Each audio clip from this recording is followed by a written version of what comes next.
tokoh-tokoh Muhammadiyah. Yang pertama adalah Kiai Haji Ahmad Dahlan. Saya akan membahas sedikit tentang sejarah Kiai Haji Ahmad Dahlan. Yaitu yang pertama, Kiai Haji Ahmad Dahlan lahir pada tahun 1868, tepatnya di Kampung Kauman, di sebelah barat alun-alun utara. Kauman pada akhirnya menjadi sebuah nama besar sebagai kampung kelahiran seorang pahlawan kemerdekaan nasional, yaitu Kiai Haji Ahmad Dahlan. Sang penegas lahirnya Perserikatan Muhammadiyah tepat pada tanggal 8 Zulhijjah 1330 Hijriah, bertepatan pada 18 November 1912. Ya. Dua pemikiran tokoh-tokoh Islam ini mempunyai pengaruh yang besar bagi Ahmad Dahlan.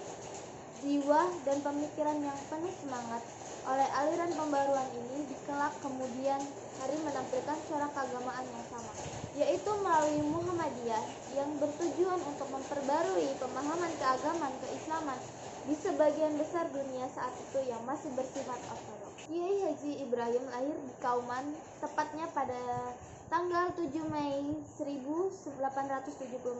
Ia adalah putra Kiai Haji Fadil Rahmat Ningrat, seorang penghulu hakim Kesultanan Yogyakarta pada zaman Sultan Hamengkubuwono ke-7. Dan ia merupakan adik kandung Nyai Ahmad Dahlan.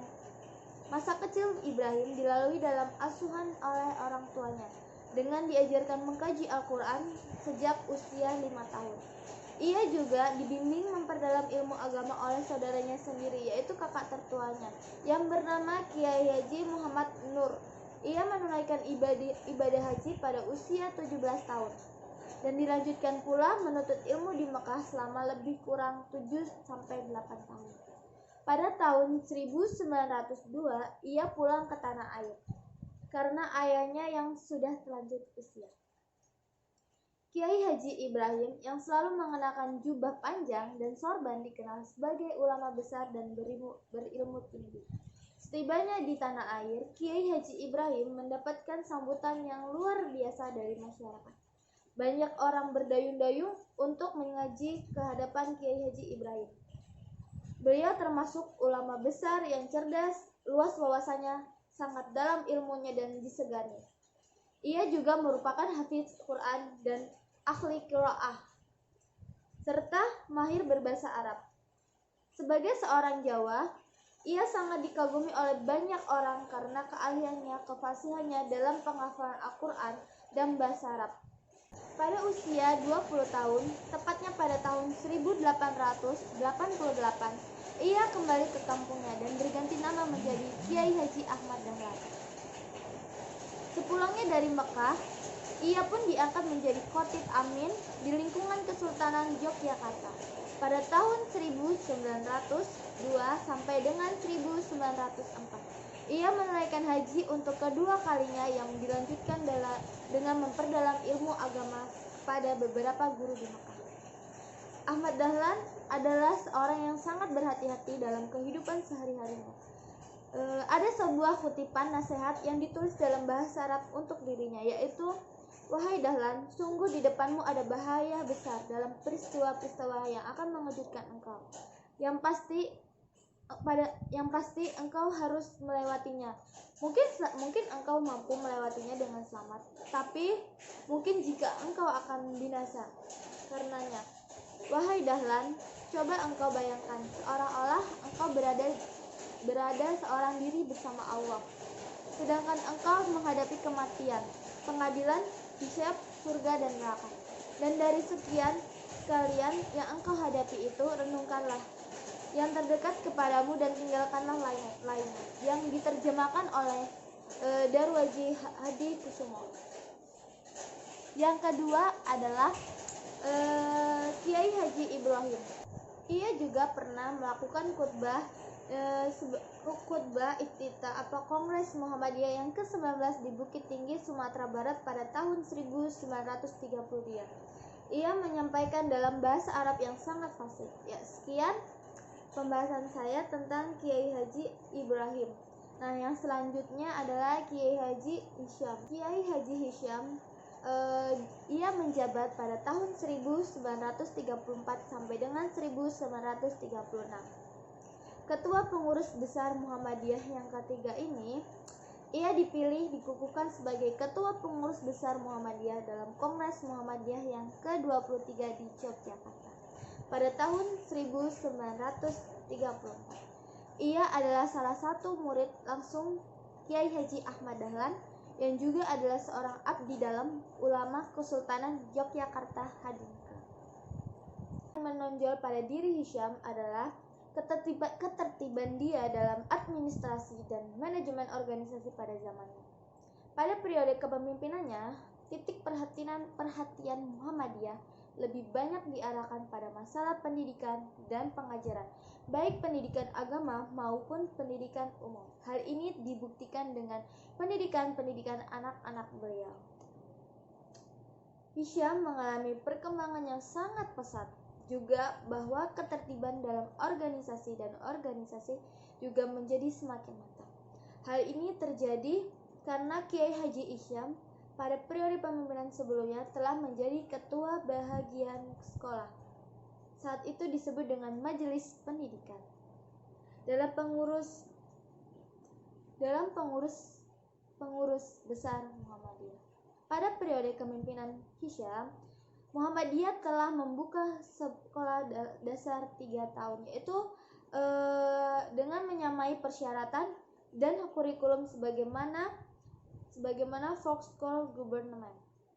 Setelah itu, dibentuklah pula Folk School Muhammadiyah sebagai lanjutannya. Dengan demikian, maka bermuncullah Folk School dan Folk School Muhammadiyah di Indonesia, yaitu sekolah dasar 6 tahun.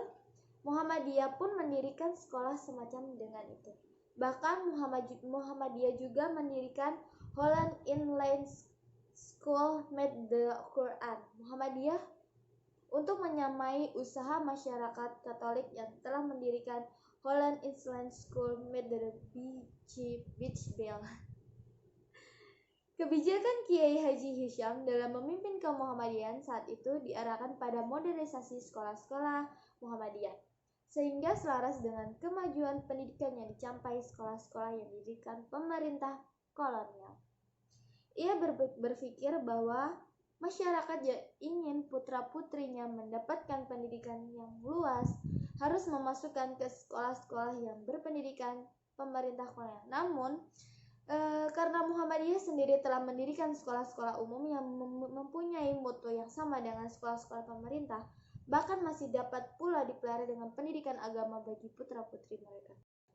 Dalam memajukan pendidikan Muhammadiyah, Kiai Haji Hisyam mau bekerja sama dengan pemerintah kolonial dengan bersedia menerima bantuan keuangan dari pemerintah kolonial sendiri, walaupun jumlah yang sangat sedikit dan tidak seimbang dengan pembuatan pemerintah sekolah Kristen saat itu. Hal inilah yang menyebabkan Kiai Hisyam dan Muhammadiyah mendapatkan kritikan keras dari teman siswa Syarikat Islam yang saat itu melancarkan politik non-kooperatif. Namun, Kiai Haji Hisyam berpendirian bahwa subsidi pemerintahan itu merupakan hasil pajak yang diperas dari masyarakat Indonesia, terutama umat Islam itu sendiri. Ya, itu tadi tentang Kiai Haji Hisyam yang merupakan pendirian pendidikan pertama di era kemuhammadiyahan.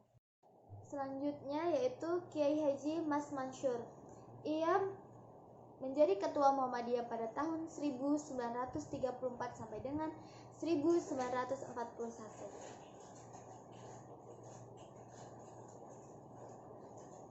Kiai Haji Mas Mansur lahir pada hari Kamis tanggal 25 Juni 1896 tepatnya di Surabaya.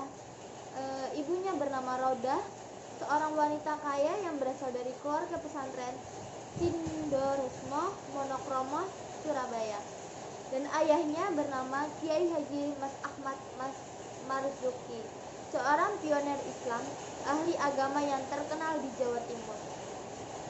Masa kecil beliau dilalui dengan belajar agama pada ayahnya sendiri, yang di samping itu dia juga belajar di pesantren Sindoresmo dengan Kiai Muhammad Taha sebagai gurunya pada tahun 1906. Ketika Mas Masyur berusia 10 tahun, dia dikirim oleh ayahnya ke pondok pesantren Demangan, Bangkalan, Madura. Di sana dia mengkaji Al-Quran dan mendalami kitab Al-Fisyah Ibnu Malik kepada Kiai Alim. Belum lama dia belajar di sana, kurang lebih 2 tahun, Kiai Khalil meninggal dunia, sehingga Mas Masyur meninggalkan pesantren itu dan pulang lagi ke Surabaya. Sepulang dari pesantren, pada tahun 1908 oleh orang tuanya disarankan untuk menunaikan ibadah haji. Sepulang beliau dari Mesir, beliau membentuk majelis diskusi bernama Abdul Wahab Hasbullah yang diberi nama Taswir Al-Afkar atau Cakrawala Pemikiran.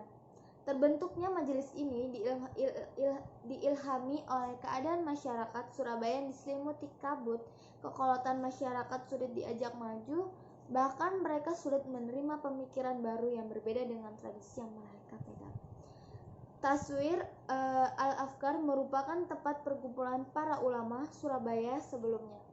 Mereka mengadakan kegiatan pengajian di rumah atau di tempat-tempat masing-masing.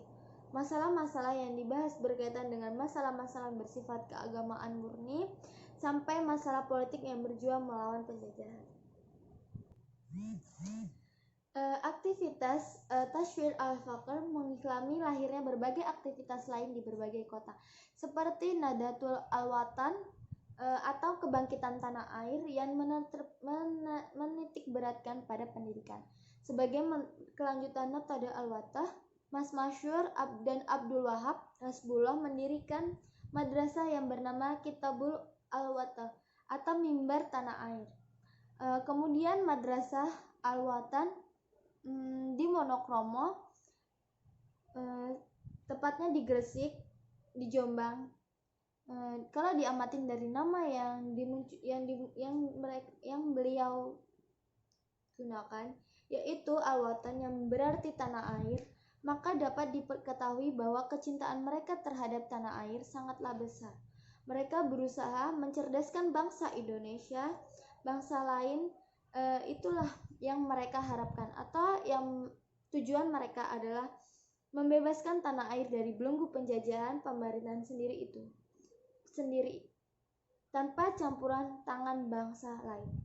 Itulah sekilas tentang Kiai Haji Masyur sebagai ketua Muhammadiyah pada masa itu. Ya, selanjutnya adalah Kiai Haji Muhammad Yunus Anis.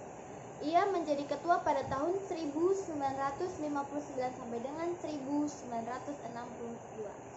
Keluasan dan kekuatan pengetahuan agamanya membuat tak sedikit orang percaya kepada keahlian sosok Muhammad Yanis, yang kerap disebut dengan Yunus Yanis.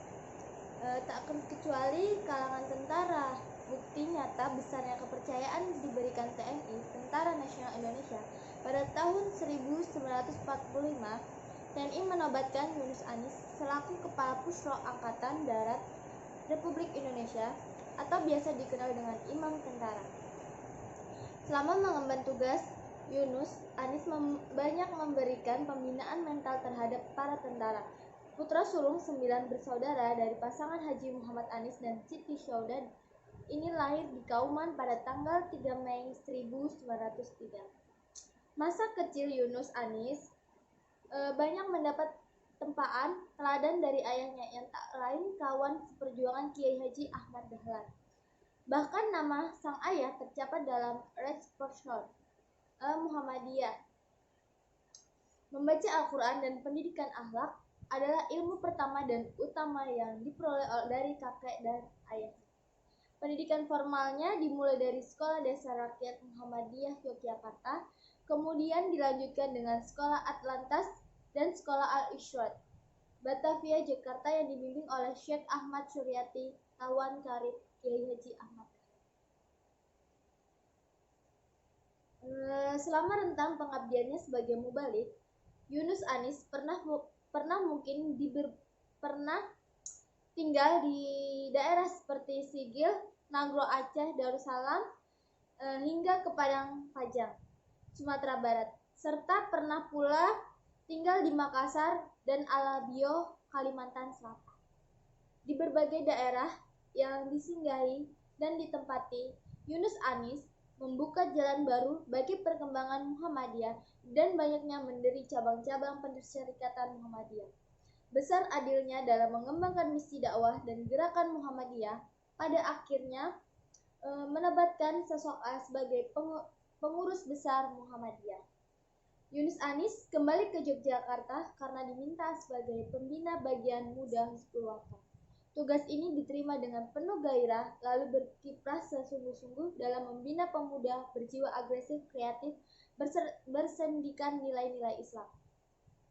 Selain itu, Yunus Anis dikenal pula sebagai organisator dan administrator berbakat itu. Bahkan mengantarkan sebagai pengurus cabang Muhammadiyah Batavia hingga kepemimpinan semakin terlihat menonjol dan memperoleh kepercayaan dari keluarga besar Muhammadiyah. Maka pada tahun 1934 sampai dengan 1936 dan tahun 1953 sampai dengan 1953, Yunus Anis dipercaya sebagai Sekretaris Umum Pemimpin Pusat Muhammadiyah. Selama periode beliau, pemimpinannya mengawal gagasan tentang kepribadian Muhammadiyah, perumusan terhadap sesuai tim yang dipimpin oleh Kiai Haji Fakih Usman dan akan diputuskan dalam Muktamar Muhammadiyah yang ke-35 pada tahun 1962 yang bertepatan dengan setengah abad Muhammadiyah. Dan itu tadi tentang Kiai Haji Muhammad Masyhur. Ya, tadi beberapa pemimpin Muhammadiyah. Saya akan membacakan nama-nama yang lainnya, namun saya tidak akan menjelaskan di sini secara detail. Yaitu ada Kiai Haji Bagus Hadikusumo, Buyan Haji Ahmad Rashid Sultan Masyhur, HM Yunus Anis, Kiai Haji Ahmad Badawi, Kiai Haji Fakih Usman, dan Kiai Haji Fahrudin. Ada beberapa nama-nama pemimpin di sini, namun karena waktunya tidak cukup, saya mempersingkatnya dengan menyebut nama-namanya saja. Sekian penjelasan dari saya, kurang lebihnya mohon dimaafkan. Wassalamualaikum warahmatullahi wabarakatuh.